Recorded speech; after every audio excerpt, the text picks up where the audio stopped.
नमो भगवते वासुदेवाय। जय श्री हरि। प्यारे भक्तों, आज फाल्गुन अमावस्या पर मैं आप सभी को सुनाऊंगी महापुण्य फल प्रदान करने वाली श्रीमद् भागवत गीता पाठ की उन अध्याय को, जिन्हें अमावस्या व्रत में जो भी भक्त अगर श्रद्धा पूर्वक सुन ले तो उसका भाग्य अवश्य बदल जाता है। फाल्गुन अमावस्या का दिन विशेष रूप से पाप नाश, पुण्य की वृद्धि और आत्मिक उन्नति के लिए लाभकारी माना जाता है। जो भक्त श्रद्धा पूर्वक आज के दिन श्रीमद् भागवत गीता पाठ की इन अध्याय का श्रवण करता है तो उस व्यक्ति के सभी पापों का नाश होता है और उसे पुण्य की प्राप्ति होती है। गीता का अध्ययन और श्रवण व्यक्ति को आत्मज्ञान और आत्मबोध की दिशा में अग्रसर करता है। यह उसे सांसारिक बंधनों से मुक्त कर आध्यात्मिक उन्नति की ओर ले जाता है।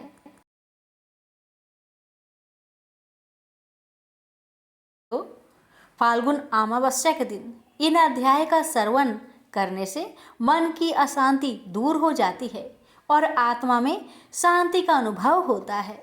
भक्तों, इस दिन गीता पाठ करने या फिर श्रवण करने से जीवन के कष्टों और संकटों से मुक्ति मिलती है। यह दिन विशेष रूप से नकारात्मक ऊर्जा को नष्ट करने और सकारात्मक ऊर्जा को बढ़ाने के लिए उपयुक्त माना जाता है। प्यारे भक्तों, फाल्गुन अमावस्या पर गीता पाठ से परिवार में सुख शांति का वास होता है। परिवार के सदस्यों के बीच सौहार्द और प्रेम बढ़ता है और घर में सुख समृद्धि आती है। हे लक्ष्मी नारायण भगवान जी, हे उमापति शंकर भगवान जी, हे राधे कृष्ण भगवान जी, हे भगवान, इस कथा को कहने वाले और श्रद्धा प्रेम पूर्वक सुनने वाले सभी भक्तों की हर मनोकामना को पूर्ण करे, हर संकट से रक्षा करे। यही हमारी आपसे प्रार्थना है। आइए प्यारे भक्तों, अपने जीवन की मंगल कामना को करते हुए इस पावन महापुण्य फल देने वाली कथा का रसपान करते हैं। जय श्री हरि। श्री कृष्ण भगवान बोले, हे पार्थ, जो मुझ में मन लगाकर मेरे में ही आश्रय लेकर योगा अभ्यास करते हुए मेरे स्वरूप का संचय रहित पूर्ण ज्ञान प्राप्त होगा, सो सुनो, विज्ञान के सहित वह पूर्ण ज्ञान में तुम्हें सुनाता हूँ, जिसके जानने से तुमको इस लोक में और कुछ जानना शेष न रहेगा। सहस्त्रों मनुष्य में से कोई एक सिद्धि प्राप्त के लिए यत्न करता है। उन यत्न करने वाले सिद्धों में से कोई बिरला ही मुझे ठीक जान पड़ता है। पृथ्वी, जल, अग्नि, वायु, आकाश, मन, बुद्धि और अहंकार, यह 8 प्रकार की मेरी प्रकृति माया है। इस प्रकृति को अपरा, अचेतन अर्थात जड़ कहते हैं। और हे महाबाहो, इससे दूसरी प्रकृति चेतन है, जिसने संपूर्ण जगत धारण किया है। इन्हीं प्रकृतियों से सब प्राणी मात्र उत्पन्न होते हैं। ऐसा जानो, यह प्रकृतियां हमसे ही उत्पन्न हुई है। इस तरह सब जगत की उत्पत्ति और प्रलय का कारण मैं ही हूँ। हे धनंजय, जिस प्रकार धागे में मणि पिराई जाती है, उसी भांति यह सब संसार मुझसे बड़े और कुछ भी नहीं। हे कुंती पुत्र, जल में रस में मैं ही हूँ, चंद्रमा और सूर्य में प्रकाश में मैं ही हूँ, सब वेदों का सार मैं ही हूँ, आकाश में शब्द तथा पुरुष में पौरुष मैं ही हूँ। हे अर्जुन, पृथ्वी में सुगंध तथा अग्नि में तेज रूप मैं ही हूँ, सब प्राणियों में जीवन और तपस्वियों का तप मैं ही हूँ। हे पार्थ, समस्त प्राणियों में सनातन बीज रूप मुझको ही जानना, बुद्धिमानों में बुद्धि स्वरूप और तेजस्वियों में तेज मैं ही हूँ। हे अर्जुन, काम और रोग रहित बलवान पुरुषों में धर्म के विरुद्ध न जानने वाला कर्म मैं ही हूँ। जितने भी स्वास्तिक, राजस, तामस पदार्थ है, वे सब मुझसे ही उत्पन्न हैं, परंतु उनमें मैं नहीं रहता। ये सब मुझ में है, सत्व रज तम। इन तीनों गुणों के प्रभाव से यह सारा जगत मोहित हो रहा है। इस कारण यह मेरी गुणमयी और दिव्यमयी माया अति दुस्तर है। जो मुझको अनन्य भाव से भजते हैं वे इस माया को पार कर जाते हैं। हे भारत श्रेष्ठ अर्जुन, 4 प्रकार के जीव मुझको भजते हैं। दुखिया, जिज्ञासु, ऐश्वर्य की कामना करने वाले और ज्ञानी, जिनमें मुझे सदा एकाग्रचित और केवल मेरी भक्ति करने वाले, और ज्ञानी जिनमें मुझे सदा एकाग्रचित और केवल मेरी भक्ति करने वाले ज्ञानी पुरुष श्रेष्ठ है। क्योंकि मैं ज्ञानी को अत्यंत प्रिय हूँ और वह मुझको प्रिय है। यद्यपि ये सभी भक्त श्रेष्ठ है, तथापि ज्ञानी तो मेरी आत्मा ही है, क्योंकि वह मुझ में ही मन लगाकर मुझको ही सर्वोत्तम गति मान मेरा ही आश्रय ग्रहण करता है। वह ज्ञानी अनेक जन्मों के बाद मुझे पा लेता है। ऐसा महात्मा अति दुर्लभ है, जो सब जगत को वासुदेवमय समझे। हे अर्जुन, जो भक्त श्रद्धा पूर्वक जिस जिस देवता का पूजन करना चाहते हैं, उन पुरुषों की उस श्रद्धा को मैं ऋण कर देता हूँ। यह उस श्रद्धा से मुक्त होकर उस देवता की आराधना करता है, फिर उसको मेरे ही रचे हुए काम का फल प्राप्त होते हैं। परंतु उन अल्प बुद्धि वालों का फल नाशवान है। देवताओं की आराधना करने वाले देवताओं को मिलते हैं और अव्यय, अविनाशी, अच्युत्यम स्वरूप को न जानकर मंद बुद्धि लोग मुझे अव्यक्त को व्यक्त मानते हैं। मैं योग माया से आच्छादित होने के कारण सबको नहीं दिखता। उसी से मूर्ख लोग अनादि तथा अविनाशी मुझको नहीं जानते। हे अर्जुन, मैं भूत, भविष्य और वर्तमान के सभी प्राणियों को ही जानता हूँ, पर मुझे कोई भी नहीं जानता। हे भारत, हे परम तप, इच्छा और देश से उत्पन्न होने वाले सुख दुख आदि धंधों के मोह से जगत के सभी प्राणी भ्रम में फंस जाते हैं। जिन पुण्य आत्माओं के पाप नष्ट हो गए हैं, वह पुरुष दृढ़ मोह से छूटकर दृढ़ निश्चय करके मेरी भक्ति करते हैं, जो आश्रय लेकर जीवन मरण से दूर करने के अर्थ प्रयत्न करते हैं। वे पुरुष ब्रह्मा आत्मज्ञान अपने चित्त को निश्चल रखकर उसका संगम करता है और अंत कारण की समाधि लगाता है, जिस अवस्था में योग अभ्यास के कारण चित्त का वेग रुक रुक कर विषयों से पृथक होने लगता है, और जब शुद्ध अंतःकरण से आत्मा को देखकर आत्मा में ही संतुष्ट होता है, जिस अवस्था में वह अत्यंत सुख जो इंद्रियों द्वारा जाना नहीं जा सकता, वरन केवल बुद्धि से ही जाना जाता है, और जब वह योगी अनुभव करता है, तब आत्मा स्वरूप में स्थिर हो उससे विचलित नहीं होता।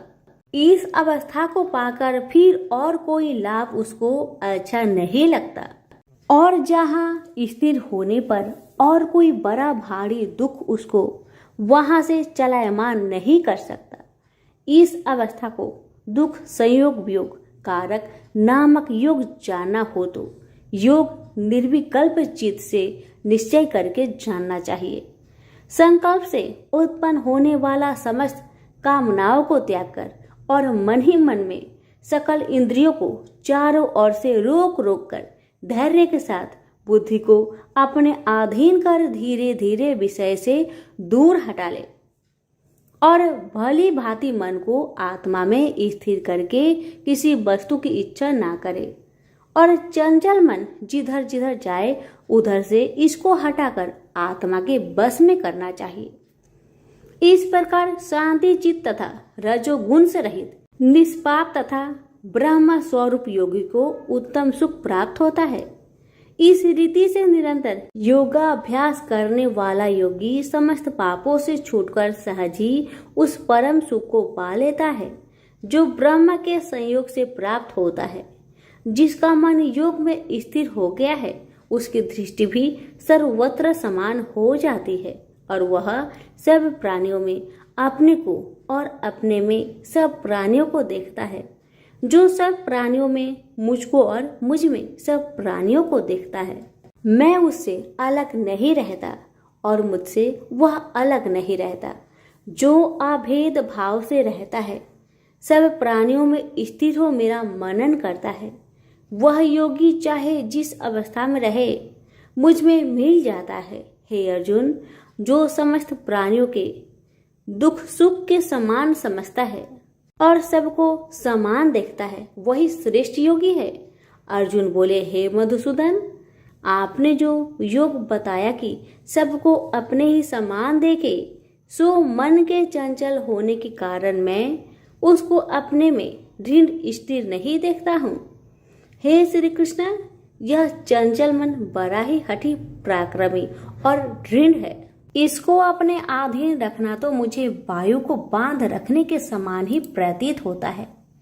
श्री कृष्ण भगवान ने कहा, हे महाबाहो, इसमें संदेह कि मन अति चंचल है, तो भी हे कुंती पुत्र, अभ्यास और वैराग्य से इसे बस में किया जा सकता है। जिसका मन बस में नहीं उसको योग अति दुर्लभ है। अर्जुन ने कहा, हे श्री कृष्ण, जिसमें श्रद्धा तो है पर योग प्राप्त करने में सफल नहीं हुआ है और जिसका चित्त योग से विचलित हो गया है, वह योग सिद्धि न पाने से किस गति को प्राप्त होता है? श्री कृष्ण बोले, हे अर्जुन, उसका यहाँ नाश नहीं होगा पर परलोक में भी नहीं होगा, क्योंकि उत्तम कर्म करने वाले किसी मनुष्य की दुर्गति नहीं होती। वह योग में असफल मनुष्य बहुत दिनों तक पुण्यवानों को प्राप्त होने वाले लोकों में वास करता है और फिर वहां से किसी पवित्र और धनवान मनुष्य घर में आकर जन्म लेता है। इस प्रकार का जन्म पाना भी इस लोक में बड़ा दुर्लभ है। हे कुरुनंदन, यह योगियों के बस में जन्म लेकर पूर्व जन्म की बुद्धि संस्कार अर्थात आत्मज्ञान को पाता है और उससे अधिक सिद्धि के लिए यत्न करता हूँ। पूर्व जन्म में किए योग अभ्यास के बल में अनेक विघ्नों को पड़ने पर भी यह मोक्ष को प्राप्त होता है। योग की केवल इच्छा ही हो तो पुरुष शब्द ब्रह्म के परे जा पहुंचता है। जो बड़े परिश्रम और यत्न से योग अभ्यास करता है वह पापों से छूट मोक्ष को पाता है। बड़े तपस्वियों से योगी श्रेष्ठ है। जो शुद्ध होकर अनेक जन्मों में परिश्रम करके सफल होता है और ज्ञानियों से भी योगी श्रेष्ठ है। इसलिए हे अर्जुन, तुम योगी बनो। केवल मुझ में ही मन लगाकर योग प्राप्ति के लिए जो मेरा भजन करता है उसको समस्त योगियों के मध्य से मैंने अत्यंत श्रेष्ठ माना है। प्रेम से बोलिए श्री कृष्ण भगवान की जय। अब सुनिए श्रीमद् भगवत गीता पाठ अध्याय 7 की महात्म्य। भगवान शिव कहते हैं, हे पार्वती, अब मैं 7वें अध्याय का महात्म्य बतलाता हूँ, जिसे सुनकर कानों में अमृत राशि भर जाती है। पाटलिपुत्र नामक एक दुर्गम नगर है जिसका गोपुर बहुत ही ऊंचा है। उस नगर में शंकुकर्ण नामक एक ब्राह्मण रहता था।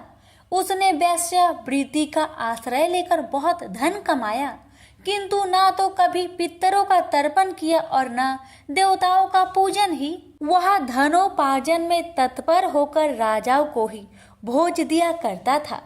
एक समय की बात है, उस ब्राह्मण ने अपना चौथा विवाह करने के लिए पुत्र और बंधुओं के साथ यात्रा की। मार्ग में आधी रात के समय जब वह सो रहा था, तब एक सर्प ने कहीं से आकर उसकी बाह में काट लिया। उसके काटते ही ऐसी अवस्था हो गई कि मणि, मंत्र और औषधि आदि से भी उसके शरीर की रक्षा असाध्य जान पड़ी। तत्पश्चात कुछ ही क्षणों में उसके प्राण पेखरू उड़ गए। वह प्रेत बना।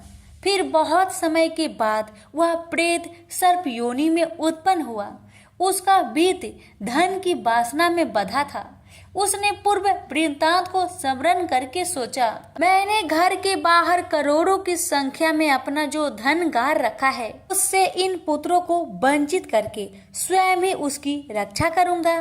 सांप की योनि से पीड़ित होकर पिता ने एक दिव्य सपना में अपने पुत्र के समक्ष आकर अपना मनोभाव बताया। तब उसके पुत्र ने सवेरे उठकर बड़े विस्मय के साथ एक दूसरे से सपने की बातें कही। उनमें से झंझला पुत्र कुदाल हाथ में लिए घर से निकला और जहां उसके पिता सर्प योनि धारण करके रहते थे उस स्थान पर गया। यद्यपि उसे धन के स्थान पर ठीक ठीक पता नहीं था, तो भी उसने जीहो से उसका ठीक निश्चय कर लिया और लोभ बुद्धि से वहां पहुंचकर बाबी को खोदना आरंभ किया। तब उस बाबी से बड़ा भयानक सांप प्रकट हुआ और बोला, ओ मूर्ख, तू कौन है? किस लिए यहाँ आया है? यह बिल क्यों खोद रहा है? किसने तुझे भेजा है? ये सारी बातें मेरे सामने बता। पुत्र बोला, पिताजी, आपकी मुक्ति कैसे होगी? इसका उपाय मुझे बतलाइए, क्योंकि मैं इतनी रात को सब लोगों को छोड़कर आपके पास आया हूँ। पिता बोले, बेटा, गीता के अमृतमय 7वें अध्याय को छोड़कर मुझे मुक्त करने में तीर्थ, दान, तप और यज्ञ भी सर्वथा समर्थ नहीं है। केवल गीता का 7वां अध्याय ही प्राणियों के जरा मृत्यु आदि दुखों को दूर करने वाला है। पुत्र, मेरे श्राद्ध के दिन गीता के 7वें अध्याय का पाठ करने वाले ब्राह्मण को श्रद्धा पूर्वक भोजन कराओ। इससे निसंदेह मेरी मुक्ति हो जाएगी। बस अपनी शक्ति के अनुसार पूर्ण श्रद्धा के साथ निर्वर्षी और वेद विद्या में प्रवीण अन्य प्राणी को भी भोजन कराना। सर्प योनि में पड़े हुए पिता के यह वचन सुनकर सभी पुत्र ने उनकी आज्ञा अनुसार तथा उससे भी अधिक किया। अब शंकुकर ने अपने सर्प शरीर को त्याग कर दिव्य देह धारण किया और सारा धन पुत्रों के अधीन कर दिया। पिता ने करोड़ों की संख्या में जो धन उनमें बांट दिया था, उससे वे पुत्र बहुत प्रसन्न हुए। उनकी बुद्धि धर्म में लगने लगी थी, इसलिए उन्होंने बावली, कुआं, पोखरा, यज्ञ तथा देव मंदिर के लिए उस धन का उपयोग किया और अन्य शाला भी बनवाए। तत्पश्चात 7वें अध्याय का सदा जप करते हुए उन्होंने मोक्ष प्राप्त किया। हे पार्वती, यह तुम्हें 7वां अध्याय का महात्म्य बतलाया, जिसके श्रवण मात्र से मानव सब पातकों से मुक्त हो जाता है। प्रेम से बोलिए उमापति शंकर भगवान की जय। वीडियो को लाइक शेयर करना ना भूले। धन्यवाद। यह अध्याय संक्षेप में कुछ महत्वपूर्ण शब्दों और अवधारणाओं का वर्णन करता है, जिनका उपनिषदों में विस्तार से उल्लेख किया गया है। इसमें यह वर्णन भी किया गया है कि मृत्यु के पश्चात आत्मा के गंतव्यों का निर्धारण किस प्रकार से होता है। देह का त्याग करते समय यदि हम भगवान का स्मरण करते हैं, तब हम निश्चित रूप से उसे पा लेंगे। इसलिए अपने दैनिक कार्य को संपन्न करने के साथ साथ हमें सदैव उसकी विशेषताओं, गुणों और दिव्य लीलाओं का चिंतन करना चाहिए। जब हम अनन्य भक्ति से अपने मन को भगवान में पूर्णतया तल्लीन कर लेते हैं, तब हम भौतिक आयामों से परे आध्यात्मिक क्षेत्र में प्रवेश करते हैं। तत्पश्चात इस अध्याय में भौतिक क्षेत्र में स्थित कुछ लोगों की चर्चा की गई है। इसमें बताया गया है कि सृष्टि के चक्र में ये लोक और पर निवास करने वाले असंख्य प्राणी कैसे इनमें प्रकट होते हैं और प्रलय के समय पुनः अव्यक्त हो जाते हैं। किंतु इस व्यक्त और अव्यक्त सृष्टि से परे भगवान का दिव्य लोक है। वे जो प्रकाश के मार्ग का अनुसरण करते हैं, वे अंततः दिव्य लोक में पहुंचते हैं और फिर कभी नश्वर संसार में लौटकर नहीं आते। जबकि अंधकार के मार्ग का अनुसरण करने वाले लोग जन्म, रोग, बुढ़ापे और मृत्यु के अनंत चक्रों में देहांतरण करते रहते हैं। अर्जुन ने कहा, हे भगवान, ब्रह्म क्या है, अध्यात्म क्या है और कर्म क्या है, आदिभूत को क्या कहते हैं और अधिदेव किसे कहते हैं? हे मधुसूदन, अधियज्ञ कौन है और यह अधियज्ञ शरीर में कैसे रहता है? हे कृष्ण, दृढ़ मन से आपकी भक्ति में लीन रहने वाले मृत्यु के समय आपको कैसे जान पाते हैं? परम कृपालु भगवान ने कहा, परम अविनाशी सत्ता को ब्रह्म कहा जाता है। किसी मनुष्य की अपनी आत्मा को अध्यात्म कहा जाता है। प्राणियों के दैहिक व्यक्तित्व से संबोधित कर्म और उनकी विकास प्रक्रिया को कर्म या सकाम कर्म कहा जाता है।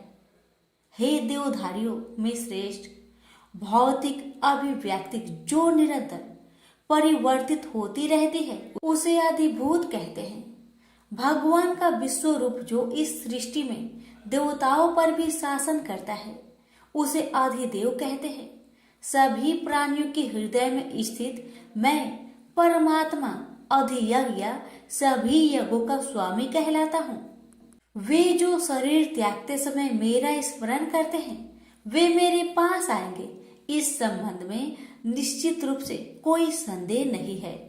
हे कुंती पुत्र, मृत्यु के समय शरीर छोड़ते हुए मनुष्य जिसका स्मरण करता है वह उसी गति को प्राप्त होता है, क्योंकि वह सदैव ऐसे चिंतन में लीन रहता है।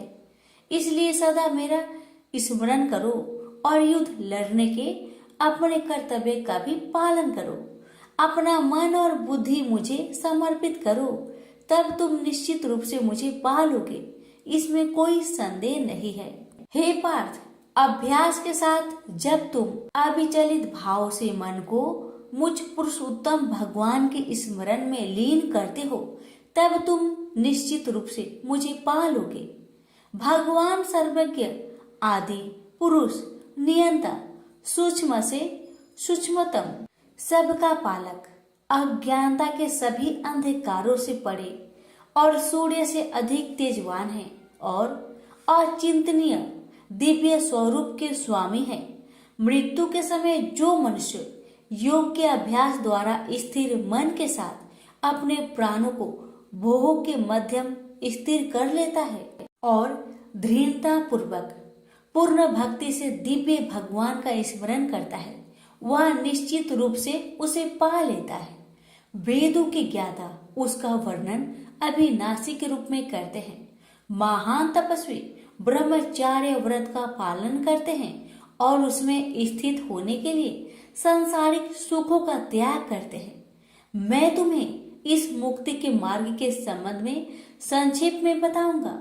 शरीर के समस्त द्वारों को बंद कर मन को हृदय स्थल पर स्थिर करते हुए और प्राण वायु को सिर पर केंद्रित करते हुए मनुष्य को दृढ़ योगिक चिंतन में स्थित हो जाना चाहिए। जो देह त्यागते समय मेरा स्मरण करता है और पवित्र अक्षर ओम का उच्चारण करता है वह परम गति को प्राप्त करेगा। हे पार्थ, जो योगी अनन्य भक्ति भाव से सदैव मेरा चिंतन करते हैं उनके लिए मैं सरलता से सुलभ रहता हूँ, क्योंकि वे निरंतर मेरी भक्ति में तत्लीन रहते हैं। मुझे प्राप्त कर महान आत्माएं फिर कभी इस संसार में पुनः जन्म नहीं लेती, जो अनित्य और दुखों से भरा है, क्योंकि वे पूर्ण सिद्धि प्राप्त कर चुकी होती हैं। हे अर्जुन, इस भौतिक सृष्टि के सभी लोकों में ब्रह्मा के उच्च लोक तक तुम्हें पूर्ण जन्म प्राप्त होगा।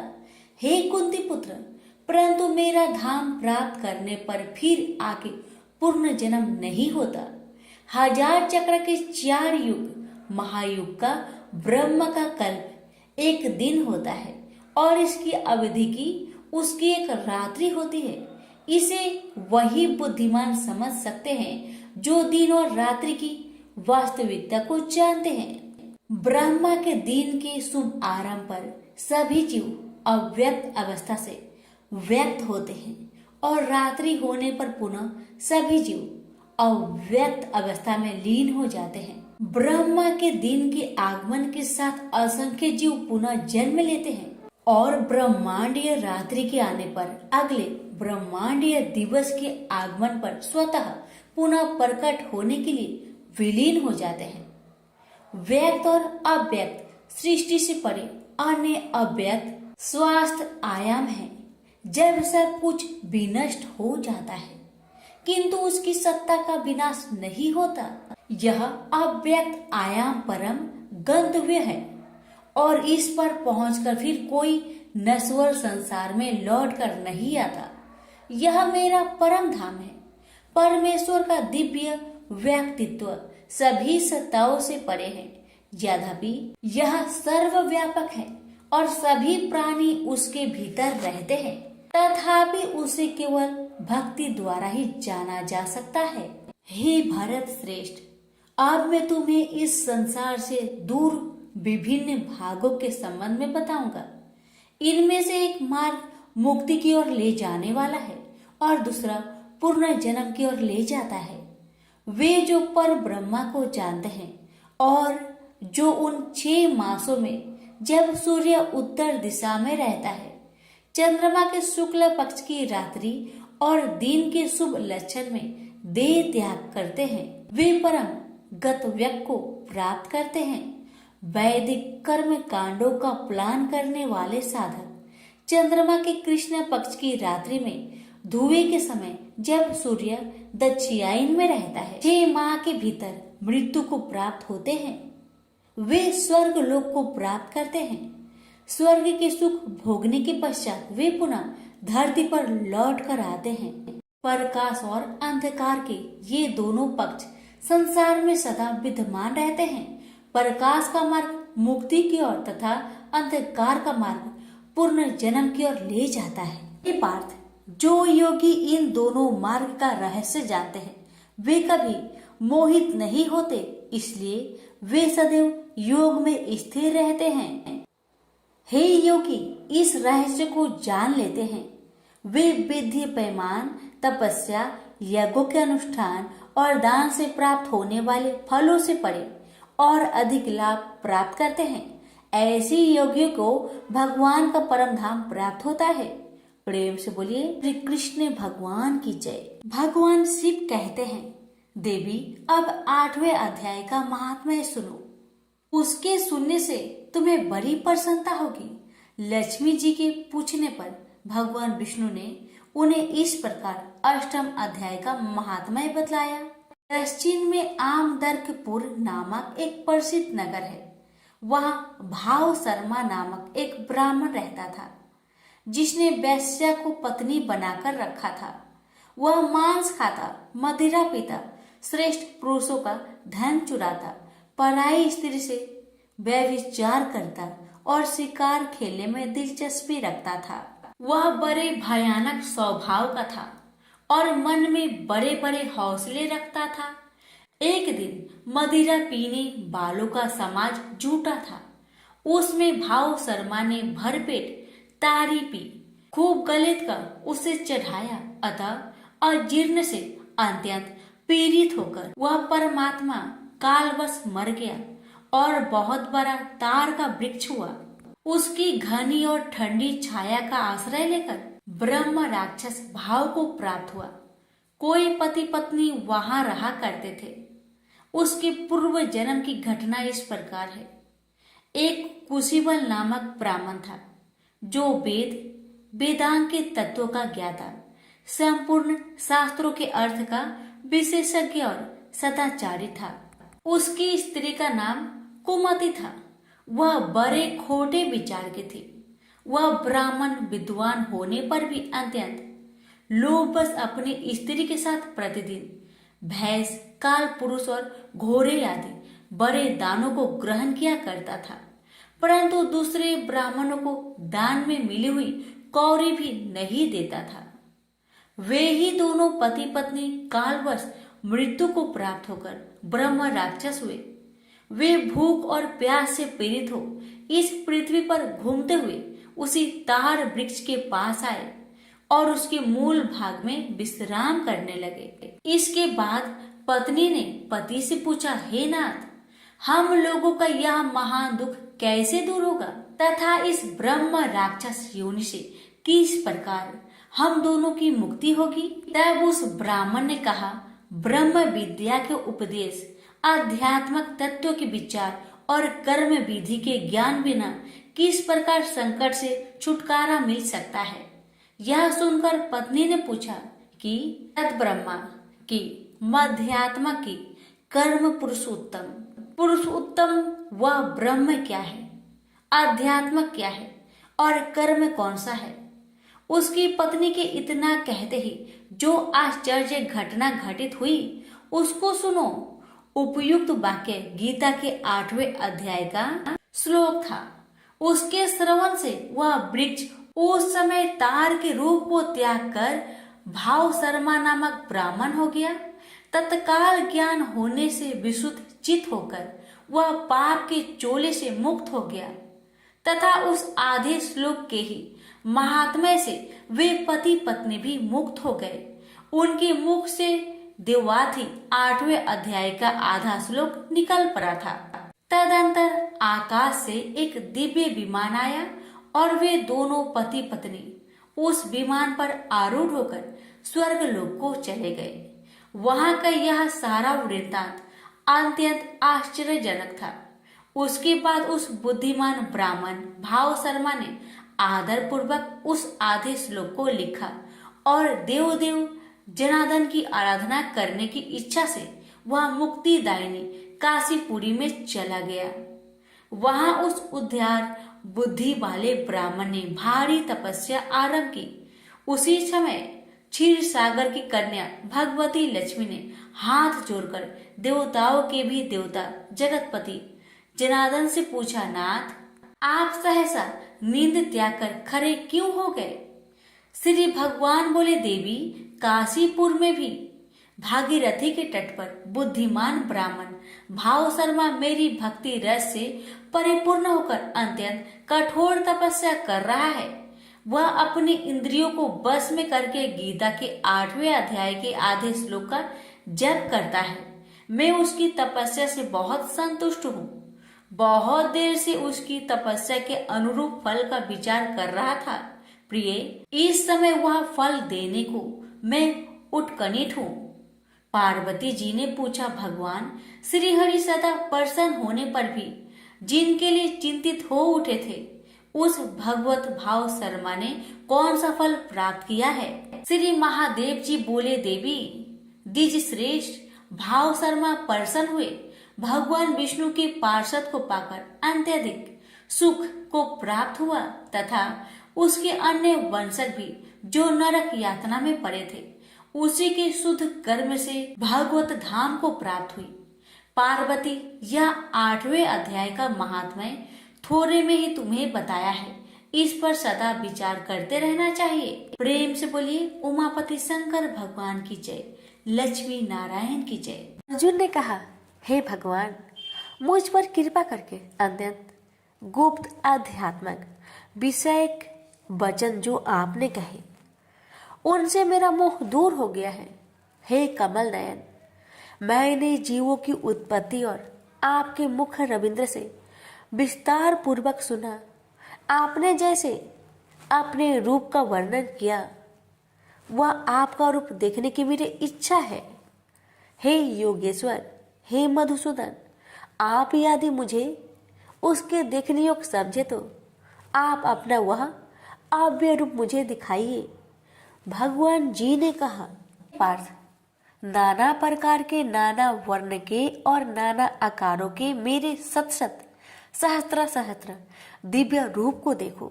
हे भारत, तुम वसु रुद्र अश्विन कुमार मरुदगन और जो पहले कभी ना देखे थे ऐसे मेरे आश्चर्यमय रूप को देखो।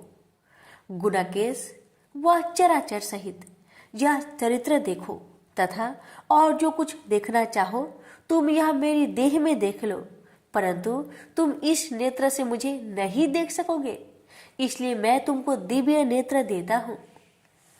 उनसे मेरा विराट रूप देखो। संजय ने धृतराष्ट्र से कहा, हे राजन, इस प्रकार श्री कृष्णचंद्र ने अर्जुन से कहा और उसको दिव्य दृष्टि देकर अपना अलौकिक रूप दिखाया। उस विश्व रूप के अनेक मुख तथा अनेक नेत्र थे, उसमें अनेक अद्भुत दृश्य थे और उसमें अनेक सुंदर सुंदर आभूषण तथा दिव्य आयुधियों से सुसज्जित थे। देह पर दिव्य पुष्प, दिव्य वस्त्र थे, दिव्य गंध देह पर लगे थे। उस समस्त आश्चर्य युक्त अनेक देव के सब और मुख दिखाई देते थे। आकाश में हजारों सूर्य की प्रभा एक साथ हो तो भी उस महात्मा की प्रभा की समानता न कर सकेगी। उस समय अर्जुन ने देवादि देव के शरीर में अनेक प्रकार से विमल इस समस्त जगत को एकत्रित देखा। अर्जुन आश्चर्य से चकित हो गया और उसका शरीर रोमांचित हो गया। उसने सिर नवाकर हाथ जोड़कर, हे देव, आपकी इस देह में सब देह भिन्न प्राणियों के समुदाय कमलासन पर बैठे हुए देवताओं के इस ब्रह्म संपूर्ण ऋषि और दिव्य सर्प को मैं देखता हूँ। हे विश्वेश्वर, तुम्हारे अनेक भुजा, अनेक उदर, अनेक मुख, अनेक नेत्र है, अतः आपका रूप अनंत है। आपके अंत तथा आदि को मैं नहीं देखता, किंतु समस्त मैं आपका ही रूप देखता हूँ। आपको किरीट युक्त गदा चक्रधारी, चारों ओर से दिव्य पैमान, तीजो राशि सर्वत्र चमकते हुए अग्नि सूर्य की भांति प्रकाशवान दुर्भिक्षिक और अपरंपार देख रहा हूँ। मेरे मन से आप ही ब्रह्मा जानने की वस्तु, विश्व का महान आधार, नित्य सनातन धर्म के रक्षक, पुराण पुरुष हो। मैं आपको आदि मध्य तथा अंत रहित अनंत शक्ति, अनंत भुजा, चंद्र सूर्य है, नेत्र जिसके कांतिमान अग्नि के सदृश्य मुख वाला, अपने तेज से इस संपूर्ण संसार को तपाते हुए देख रहा हूँ। हे महात्मन, पृथ्वी एवं आकाश के मध्य का वह अंत पूर्ण दिशाओं में आपसे ही व्याप्त हो रही है।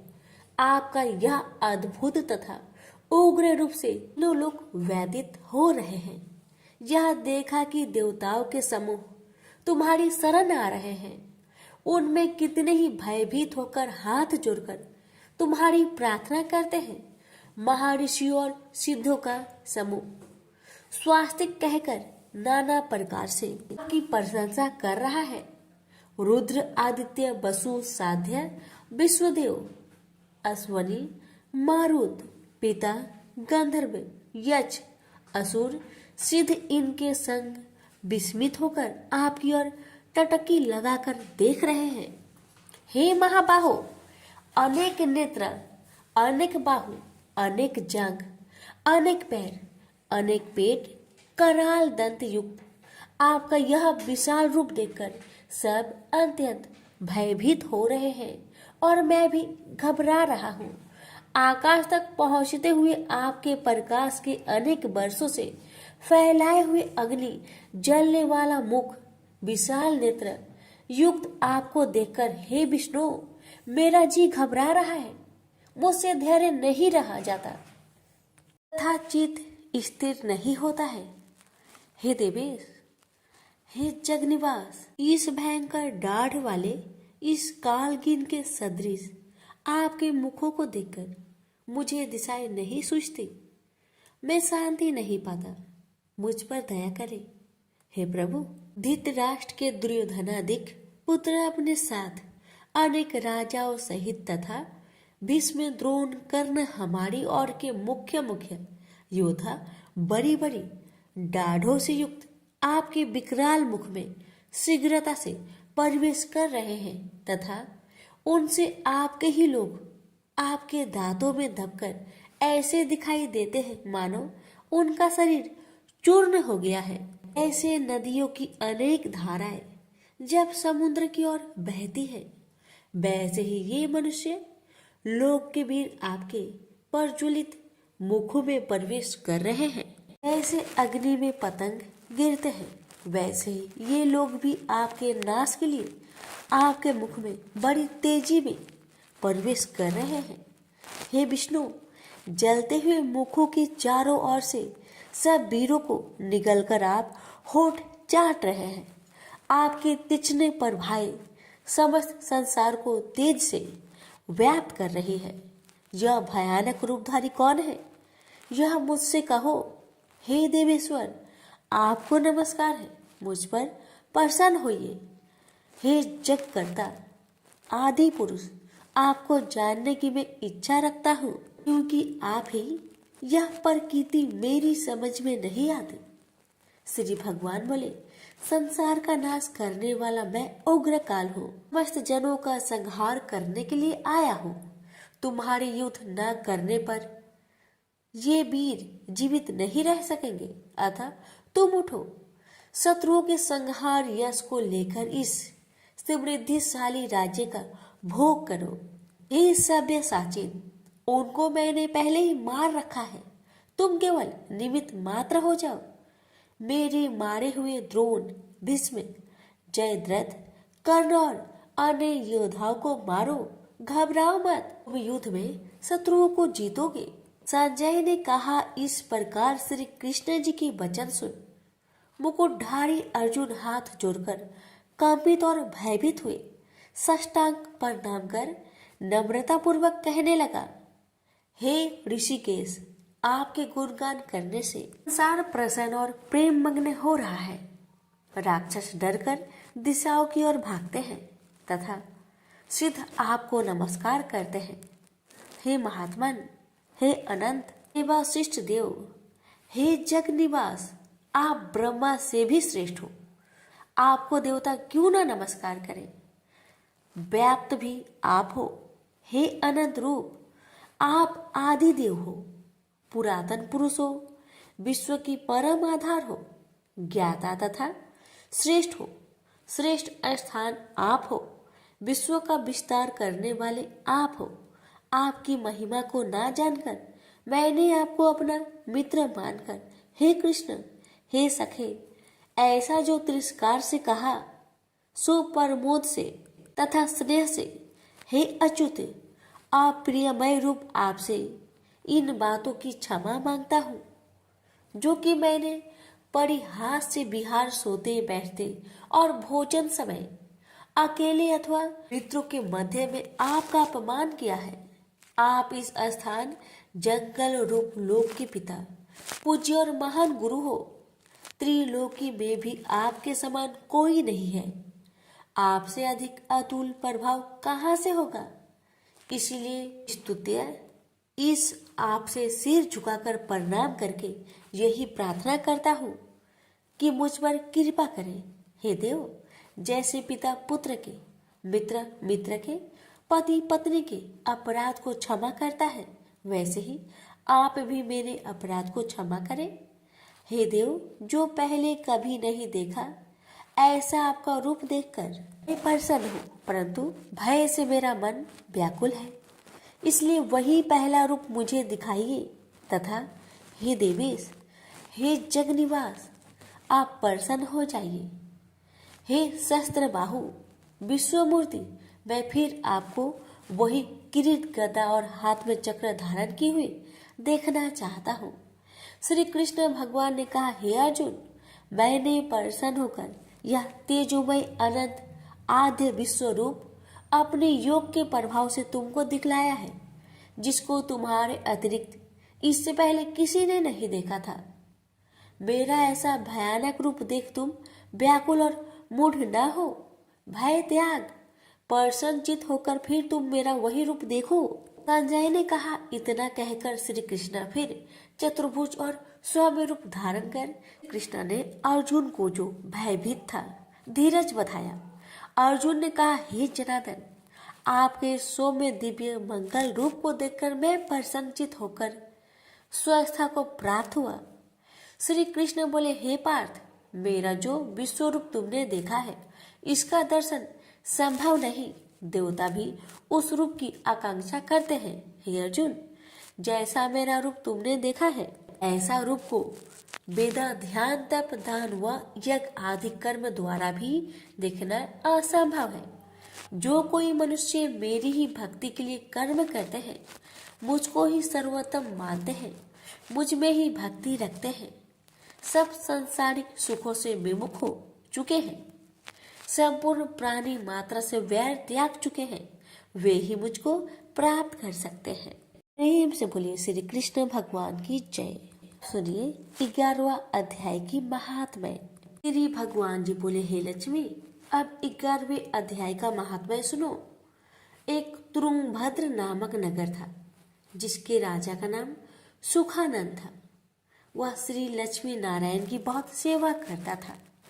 वहाँ एक ब्राह्मण बड़ा धनवान, विद्वान एवं पंडित भी रहता था। उस ब्राह्मण का नियम था, वह नित्य श्री गीता जी के 11वें अध्याय का पाठ करता था। ऐसे ही सेवा करते करते बहुत काल व्यतीत हुआ। एक दिन राजा घर को गया। उस दिन बहुत से अजीत देशांतर फिरते फिरते उस नगर को आए। अतीतों ने राजा से जगह मांगी। राजा ने बड़ी हवेली खुलवा दी। वहां अतीत उतरे। राजा ने सीधा दिलवाया। रसोई पाकर अतीत बड़े प्रसन्न हुए और अमृत तुल्य वचन बोले। राजा उनके दर्शन को गया। राजा का बेटा भी साथ था और कई भृत्य भी साथ थे। राजा उस हवेली में गया जहां महंत ठहरा हुआ था। उसके साथ राजा बातचीत करने लगा और राजा का पुत्र खेलने लगा। वहां एक प्रेत रहता था। उस प्रेत ने राजा के पुत्र को मार डाला। चाकरों ने राजा को खबर दी। राजा यद्यपि सेवा व कथा श्रवण करता था, परंतु पुत्र के मोह से राजा के मन में दुर्बुद्धि आ गई। राजा बोले, हे संत जी, आपका दर्शन आपको बहुत फला है। एक पुत्र था, वह भी प्रेत ने मार दिया। तब संत बोले, हे राजन, चलो देखो कहाँ है तेरा पुत्र। राजा, ब्राह्मण, महंत सभी वहां आए जहां राजकुमार मरा पड़ा था। तब ब्राह्मण ने कहा, अरे प्रेत, तू उस लड़के पर कृपा दृष्टि कर जिससे यह लड़का जी उठे, और मैं तुझे गीता जी की 11वें अध्याय का पाठ सुनाता हूँ। तू उसे श्रवण कर, इससे तेरा कल्याण होगा। अब तू पिछले जन्म की बात कह।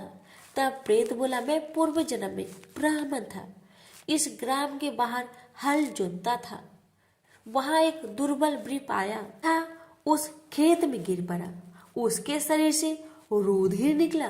तब एक चील ने उसका मांस नोच खाया। मैं बैठा देखता था। मेरे मन में दया न आई जो वृक्ष को चील से छुड़ा दूं। इतने में एक और वृक्ष आया। उसने यह देख मुझसे कहा, अरे हल जोतने वाला वृक्ष, ये काम चंडाल जैसे है। अरे निर्दयी, तेरे खेत के पास वृक्ष का मांस चील नोच खाती है और तू आंखों से अंधा है जो उसे छुड़ाता नहीं। सो मेरे श्राप से प्रेत योनि को पाएगा। तब मैंने उसके चरण पकड़कर कहा, मेरा उद्धार कैसे होगा। उस वृक्ष ने कहा, जब तुमको कोई गीता जी की 11वें अध्याय का पाठ सुनाएगा तब तेरा उद्धार होगा। प्रेत अपनी कथा कह चुका था। तब वृक्ष ने राजा से कहा, इसका उद्धार करिए और बेटे को जीवित कराइए। तब वृक्ष ने गीता जी के 11वें अध्याय का पाठ सुनाया और प्रेत पर जल छिड़का, जिससे प्रेत ने उधम देह से छूटकर देव देही पाई और राजा का पुत्र भी सजीव हुआ। प्रेत देही में श्याम सुंदर चतुर्भुज रूप हो गया। स्वर्ग से विमान आए, उसमें बैठकर वह प्रेत स्वर्ग को गया। राजा का पुत्र भी गीता के 11वें अध्याय का पाठ सुनने से श्री नारायण का भक्त हुआ। तब उस ब्राह्मण से राजा ने भी गीता के 11वें अध्याय का पाठ श्रवण किया। इस प्रकार वह राजा परम गति का अधिकारी हुआ। प्रेम से बोलिए लक्ष्मी नारायण की जय। भगवान बोले, हे लक्ष्मी, संसार अश्वत्थ पीपल के समान है, जिसकी पुरुष रूप जड़ ऊपर है, चराचर शाखा नीचे है। वेद इसके पत्ते हैं। जो यह जानता है वही वेद का ज्ञाता है। इसकी शाखा ऊपर नीचे फैली हुई है।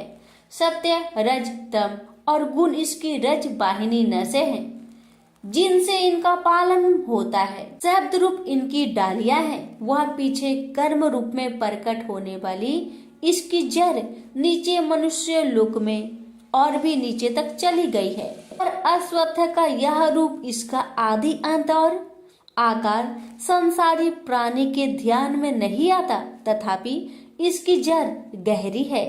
ऐसे इस पीपल का वैराग्य रूप ढींड शास्त्र से काटकर वह स्थान ढूंढना चाहिए जहां फिर से लौटना नहीं पड़ता, और साथ ही यह विचारना चाहिए कि जिसमें वह पुरातन प्रवृत्ति उत्पन्न हुई है, मैं उसी आदि पुरुष की शरण हूँ।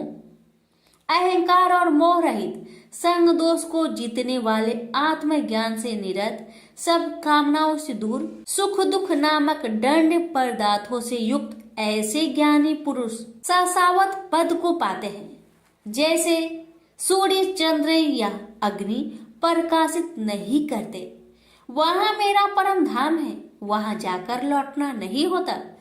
मेरा सनातन अंश इस जीव लोक में जीव का रूप धरकर प्रकृति में स्थिर है। जो इंद्रियों और छठे मन को उससे छुड़ाता है, जैसे वायु पुष्प आदि की गंध को दूसरे स्थान में ले जाती है। इसी प्रकार यह देह स्वामी शरीर धारण करने के बाद जब उसका परित्याग करता है, तब इंद्रियों और मन को साथ ले जाता है। कान, आंख, चर्म, जीभ, नाक और मन का आश्चर्य लेकर वह विषयों का भोग करता है। एक देह से दूसरी देह को जाते अथवा एक ही देह में रहते समय अथवा इंद्रियों से मुक्त हो विषयों का उपभोग करते हुए इसको मूर्ख नहीं देख सकते, परंतु जिनके ज्ञान रूपी नेत्र है वह देखते हैं। यत्न करने से योगी जन इसे देखते हैं, परंतु अज्ञानी यत्न करने पर भी नहीं देख पाते। जो तेज सूर्य, चंद्र और अग्नि में वर्तमान है और जगत को प्रकाशित करता है, उसे मेरा ही तेज जानो। मैं पृथ्वी में प्रवेश कर अपने तेज से समस्त भूतों को धारण करता हूँ और इसमें भरा हुआ चंद्रमा बनकर मैं ही सब औषधियों का पोषण करता हूँ। मैं जठर अग्नि होकर सब प्राणियों की देह में प्रविष्ट हूँ और प्राण वायु आपान वायु से संयुक्त होकर चारों प्रकार भक्ष्य, भोज्य, चोष्य, लेह से भोजन किए हुए प्राणियों के अन्न को पचाता हूँ। संसार में क्षर और अक्षर दो पुरुष है। जितने नाशवान प्राणी हैं वो क्षर कहलाते हैं और स्थिर चैतन्य को अक्षर कहते हैं। मैं अक्षर और क्षर में उत्कृष्ट हूँ। इसी कारण से लोक और वेद में जो पुरुष उत्तम के रूप को जानता है वह सब कुछ जानता है और सर्व भाव से मेरा ही स्मरण करता है। प्रेम से बोलिए श्री कृष्ण भगवान की जय। सुनिए 15वें अध्याय का महात्म्य। उत्तर प्रदेश में एक नरसिंह नामक राजा था और सुभंग नामक मंत्री था। राजा को मंत्री पर बड़ा भरोसा था। मंत्री के मन में कपट था। मंत्री चाहता था राजा को मारकर यह राज्य मैं ही करूं। इस तरह कुछ काल व्यतीत हुआ। एक दिन राजा नौकर चाकरों सहित सो रहा था। तब मंत्री राजा को सारे नौकरों सहित मारकर राज्य करने लगा।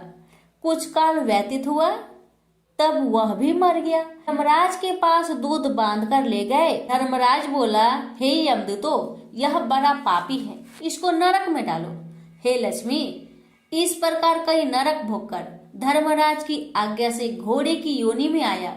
सिंघल द्वीप में जन्मते घोड़ा हुआ। एक सौदागर ने बहुत से घोड़े को मोल लिया और वह घोड़ा खरीदकर अपने देश को चला। चलते चलते अपने देश में आया। तब वहां के राजा ने सुना कि अमुक सौदागर बहुत से घोड़े ले आया है।